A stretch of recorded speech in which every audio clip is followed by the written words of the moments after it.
Welcome to the Therapy Show podcast. I'm your host, Lisa Mustard. In each episode, I interview a seasoned and knowledgeable talk therapist from the counseling world to glean valuable insights, techniques, and tools that you can apply to your practice and your life. And if you're considering a career in the counseling field or just want to hear about what it's like to be a talk therapist, then this is the podcast for you.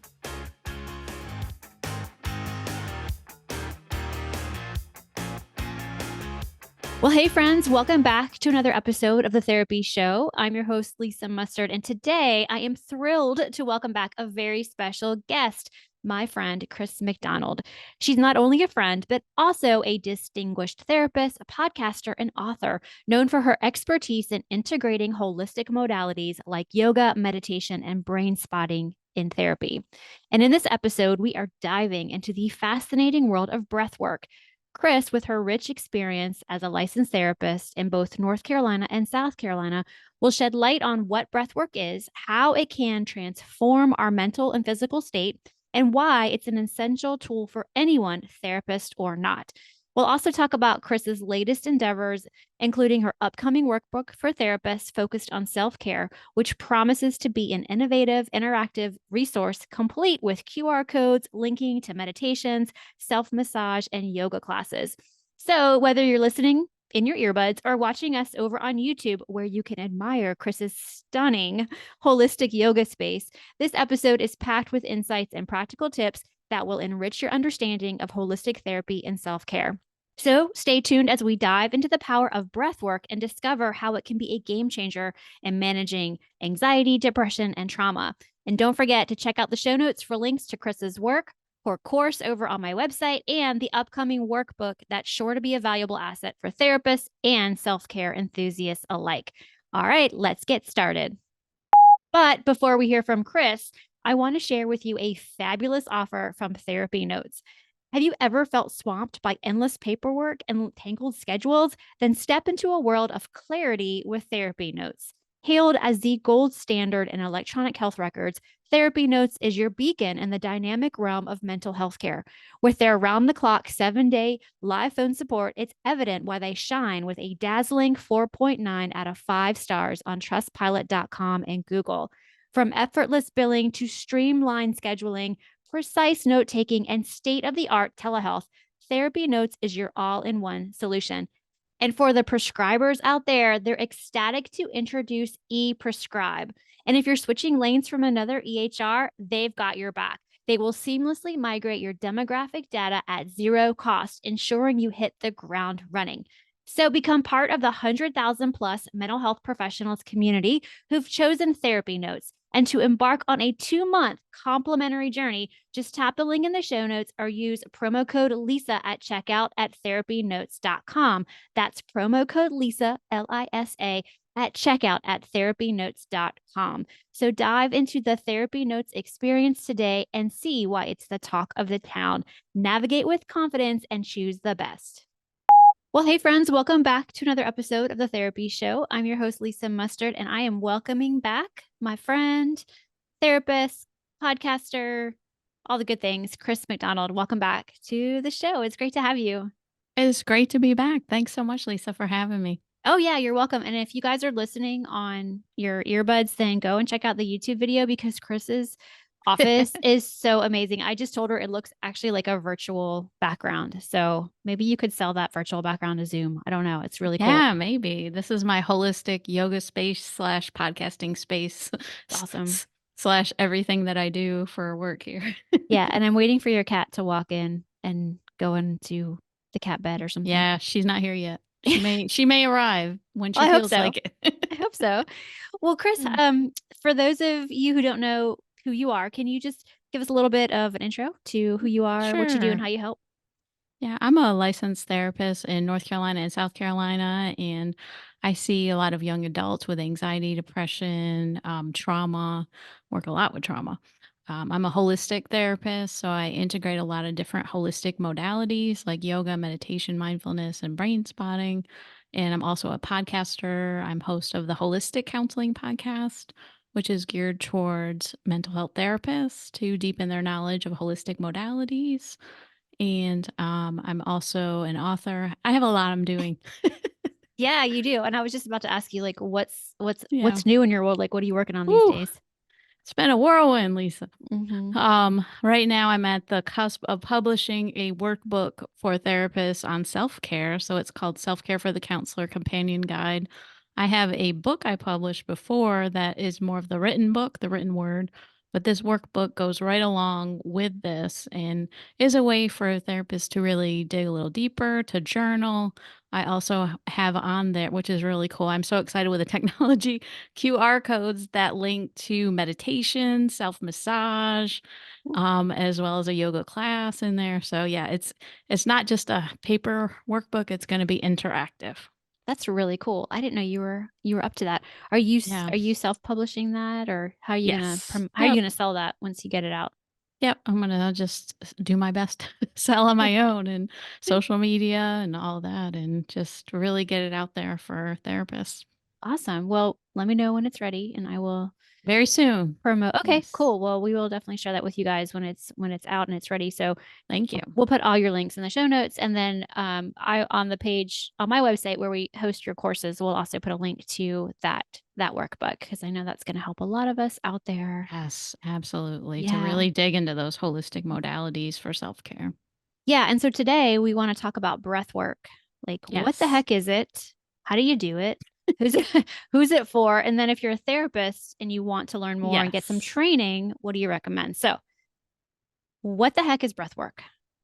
So breathwork is that intention and that practice of really taking the time to notice your breath. It could be just noticing, bringing awareness, which a lot of you, if you are therapists or if you're not a therapist and have practiced mindfulness, that can be some parts of breathwork is just where's my breath right now?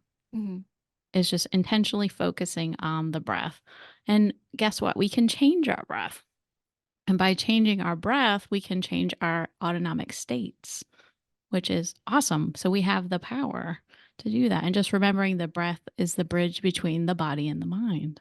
So we Yes. can use that to Yeah. either calm our nervous system or to give a little bit of energy if we need that. Okay. Yeah, that's really cool. When I think of breath work, I think about those videos where I see people on YouTube where they're like kind of going at it, like, No, they're like I making all the don't teach I noises. don't teach that.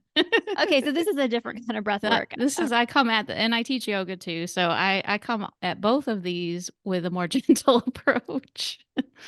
Yeah. I think those More are accessible okay. for everyone. I Yes. gotcha. Okay. That makes sense. And is this something that, folks can learn on their own? Do they? Yeah, yeah, Okay. absolutely. Okay. Yeah, and I initially started when I was a school counselor. I would teach students in the school system because what I found is that traditional therapy is great, but it only goes so far Mhm. Right. because it doesn't really calm the physical body and the emotional body as well. So I felt like I needed something else. So I had learned some on my own and started to try it with students and really with amazing benefits. And what I love about it is once you learn it, you can have the benefit for yourself to have your own practice, but also teaching clients that this can be a coping tool that they can use on a regular basis. That's really great. Now, is breath work something that, you want to tap into when you need it, when you're already kind of in an anxious state, or is it something that you practice just going about your day, paying attention to your breath? Do you want to be practicing it before you get into those states, I Both. guess? Okay. Okay. That makes So sense. what I tell clients is I take more of a preventative approach Mhm. and being able to practice on a regular basis, especially when you're calm and most people don't want to. They're like, I'm Yeah. good. Why do I Right. need that? But Right. what it does is it helps build that inner resiliency so that when you are stressed and anxious, it comes much easier to practice breath work. Because Mhm. otherwise, if let's say I teach you like how to breathe in for 4, exhale for 6, you might forget when you're stressed out. Right. And it's much more difficult to get into that breathing state. But if you practice this on a regular basis, your body's going to be like, oh, okay, I know what to do now. Mhm. And you're going to get calmer quicker. Mhm. That's the beauty of it. Is practicing on a regular basis. But then practicing with things that make you anxious. Like I was doing some breathing before we did this interview. But taking those times, if you have a presentation or something that you're doing that just are filled with that anticipatory anxiety, do your breathing before. Sometimes I tell people that they're like, "Oh, I didn't think about that." Right. But yeah, definitely. Yeah. Because before. we breathe like normally, we just automatically are Yes. going to breathe. So we oftentimes don't think that that's a tool for us to kind of calm our nervous system down. But I know it works. I am one of those Yes. people that if I Yep. can just remember to breathe, then I Absolutely. can just get in that deep breath. And it's nothing fancy. It's not like I'm doing any type of counting. I just remember I went through a training years and years ago, and of course I can't remember all like the It's okay. science and stuff Mhm. behind it, but I do remember the trainer talking about just taking deep, deep belly breaths. Like I think from more so from your belly than from your diaphragm was really how you kind of slow that response. Am I on the right path here?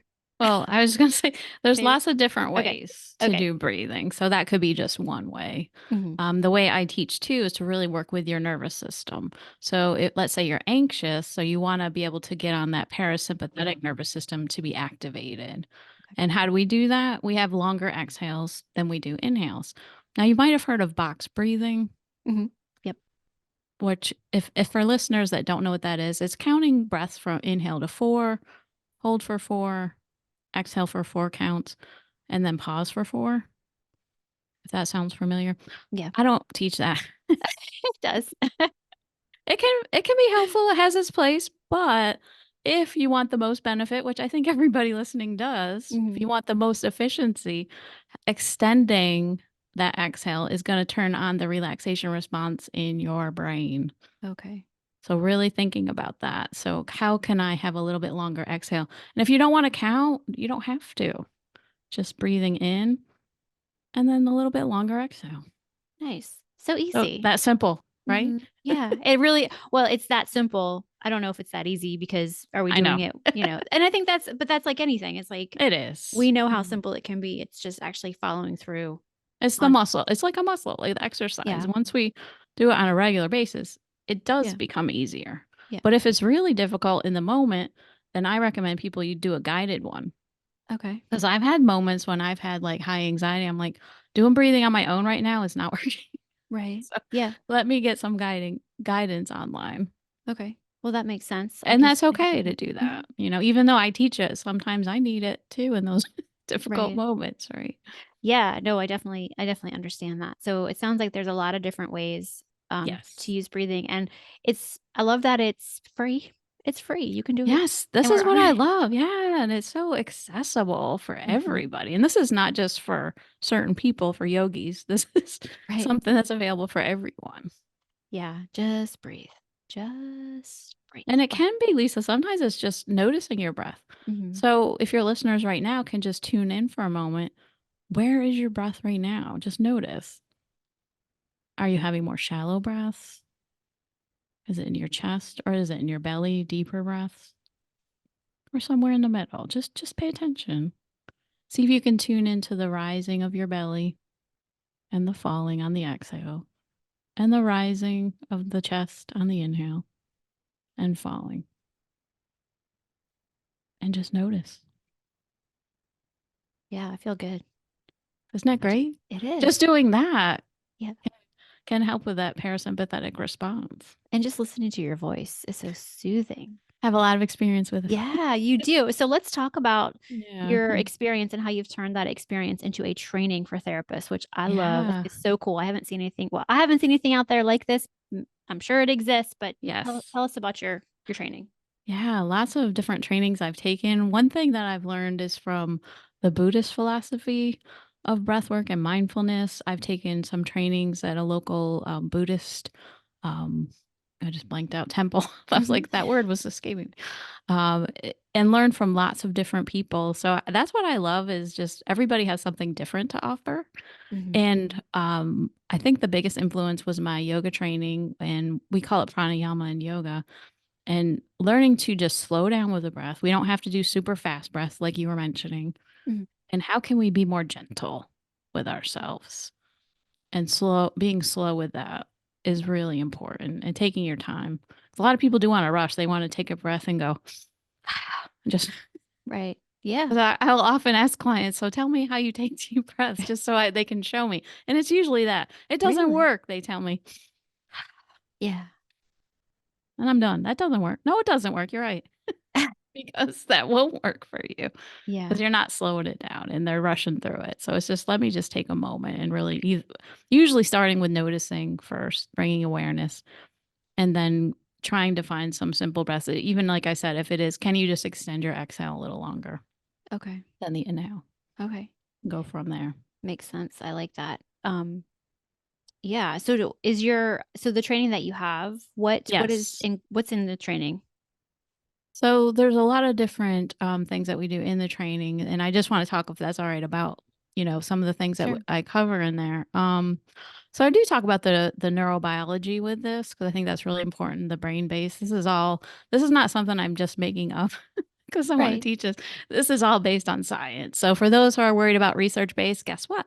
Breathwork is research based. That's what's so cool. There's so much out there. So I do love the brain. I love teaching about the brain. So I think that's important for you to understand your own nervous system and how to teach this to clients, how to teach the window of tolerance. What does that mean? And how can that help?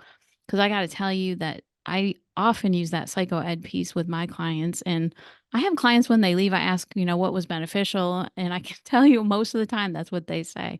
They understand themselves better Yeah.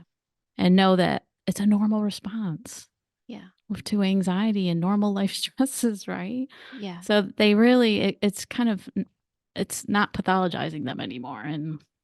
feeling like, okay, this is okay that I have these. So I think that that's the first start is really looking at the neurobiology, the research is important. We talk about in there. Looking at client readiness. Clients may not be ready for breath work, but that's okay. If clients have severe trauma, sometimes our breathwork patterns get stuck in a way that keeps us safe. Hmm. And if when you go changing that or trying to, that could turn them into that sympathetic arousal, right? It could that hyper arousal where they may have a panic attack. They could have other physical response that's negative. So being very cautious, knowing your clients. So that's one thing I talk about how to assess that Okay. because the breath work is mostly safe, but of course there are contraindications. Hmm. Okay. There are sometimes it's just not the best thing for people. Some people with asthma, it may be bothersome for them. It may cause some problems. So really being careful with physical issues.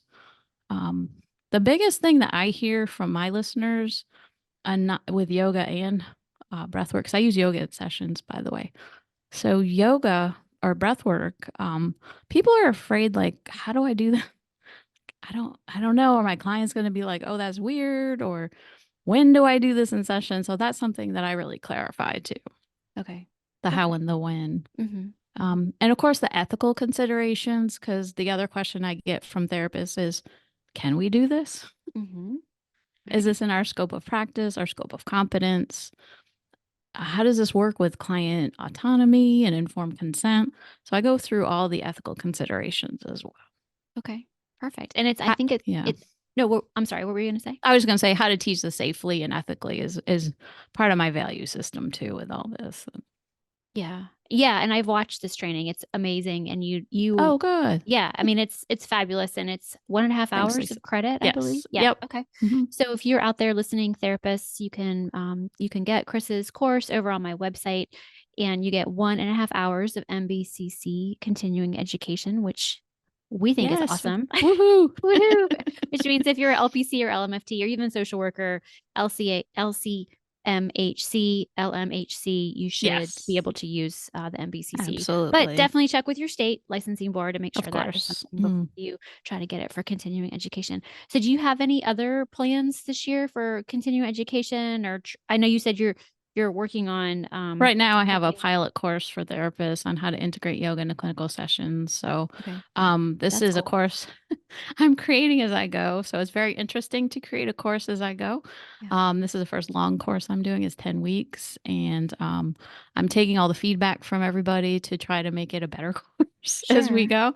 And it's teaching the practices so they do them with me so they Hmm. can feel the embody these practices and develop their own personal practice.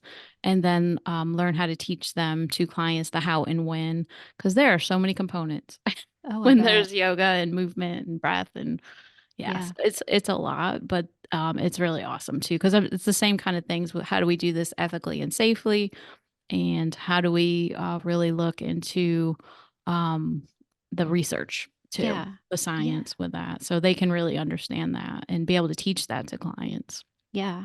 So that's an in-person kind of thing or a live No, training? it's Oh. online. Yep. Oh, is it online? Oh, Yep. okay. That sounds really cool. But is it a live training online? Yes, right Oh, now okay. it's yep. So it's 1 hour a week that we're doing Mhm. live, and then they have homework Okay. that they have to So do. So so if therapists out there want to maybe get on your wait list for your next round, how yes. would they do that? They can email me at chris@holisticcounselingpodcast.com, and you Okay, can put cool. that in the show notes as well. Definitely. So And I know let's not I have a forget. wait list Oh, for you that do? for You that. have a wait list? Oh, Yeah, cool. that people are Okay. interested for the next round. Yeah. Yeah, for the next round? For the next round. Yeah. Got it. So you don't know when you're gonna be offering that quite No, just because yet. this is in January that we're meeting, so this is through February 9th. So Okay, so possibly early spring if yeah. things go right. Okay. And you also have 3 hours of continuing education on how to incorporate holistic practices into your I should say that again, holistic modalities into your clinical practice, which is an amazing training also, where you cover like Absolutely. the ethics and you cover Yep. competency Mhm. versus scope. I mean, all of the things that if you've ever thought about adding holistic Yes. modalities to your practice, then definitely check that training out as well. I'll put all the links in the show notes, you guys. Thank I you. know. Yeah, for sure. That's a lot. Mm. Yeah, you do. You have so much going on. Oh my gosh. Yes, Mm. but I It- love this. The holistic modalities to me are just so exciting. I feel like we're at the cutting edge of therapy mhm, now. The therapy world is changing. We're moving more to body based and somatic practices mhm. because I will tell you, I have seen the phenomenal results of some from when I started as a therapist long time ago in my day in 1995. Things Well, have changed, things have shifted so much, but I think it's yeah, going in the right direction. And the more definitely. integrative approaches is where it's at, I think. Yeah, yeah, I definitely agree with you. And that notion has spurred me to learn clinical hypnosis. So I am Oh, actually in a nice. program right now. I Yeah, didn't yeah, know that. yeah. Wow. I haven't really told many people, but I'm obviously telling people now on the Nice. podcast. So my hope is that this summer I'll be able to offer that as a service to as part of what I do. But I am Love it. loving what I'm learning. It's Oh, fascinating. that's It's so cool. fascinating. I mean, I feel like talk therapy can only get us but so far. You have to tap into the subconscious. I think you have to bring in the Yes. holistic things. And like you said, it's what we're learning about people and their issues and their problems is like this is the future and it's really It cool. I is. mean, I'm It really is, excited. and I'm excited for you. So the other Thanks. thing I wanted to mention too with holistic modalities, if you don't want to learn all this stuff, it's Mhm. okay. I refer out. So like Lisa mentioned hypnosis, I refer to hypnotists in my area, local hypnotherapy, I think it's called. Yeah. Because guess what? I get stuck. Mhm. Sometimes I just recently referred two people out for that because we're just like hitting a wall here. We're not getting anywhere. And even with what I do, it's just there's a lot of deeper work, but and guess what? Mhm. Tremendous results. Oh, So it kind good. of helped. Yeah, it's helped my one client. We kind of broke through that wall, and we're like, now I feel like we can really do Well, more work and deeper work. oh, sweet. I love It's hearing so stories like that. cool. Oh, Yeah. Yeah, that's my hope to be more of a consultant down the road is to use that for people who like you said are hitting a wall or they're not quite sure. Like both agree that there's deeper work here but they're not able to tap into it for whatever yes. reason. So I see Hmm. it as like a referral consultant type of thing. So and I love that you're, licensed in South Carolina. I always I have the forget that you're telehealth. licensed. Yeah, the Yeah. telehealth license. Yeah. Yeah, but was it last year? They made it Yeah. super easy to get registered Yes, in absolutely. South Carolina as well. It's similar to the Florida telehealth registration. I actually think it's easier Yeah, it to was get. super easy. I couldn't Yeah, believe it. I Hmm. know. Welcome to South I Carolina. know. I'm in South Carolina too. So that's good to know. I can refer to you now. Yeah, I love it. I love it. absolutely. And those Yeah. listening, go ahead and check out the South Carolina telehealth stuff because yeah, Yes. I mean, like the more the merrier. Of course, other therapists here might not like me saying that, but I'm all about, Yeah. you know, Mhm.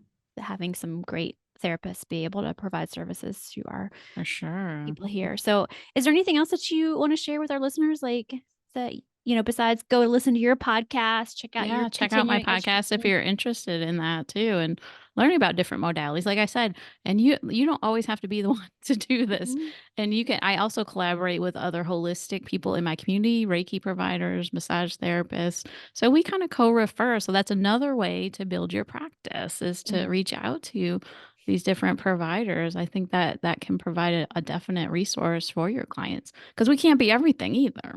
Right. Right. No, we can't. Yeah. We definitely can't. I'm kind of Yeah. like laughing because I'm thinking about those who want us to be everything. And I'm I like, know it is gotta funny. draw the line. Like, dude, I can't do all the things. Yeah. Yeah, no, Yeah. I get it. Well, thanks so much for coming back on the show. I'll link to the other episode that you Yes. were on Mhm. not too long ago on the podcast. And yeah, well, I look forward to, you're just Yeah, up the thanks for having me. road. Well, you're just up the road. I need to come say hello and I know, we'll right? do that in the spring once it gets a little warmer because I don't like to go very far when it's cold. I don't know about you. Hibernate.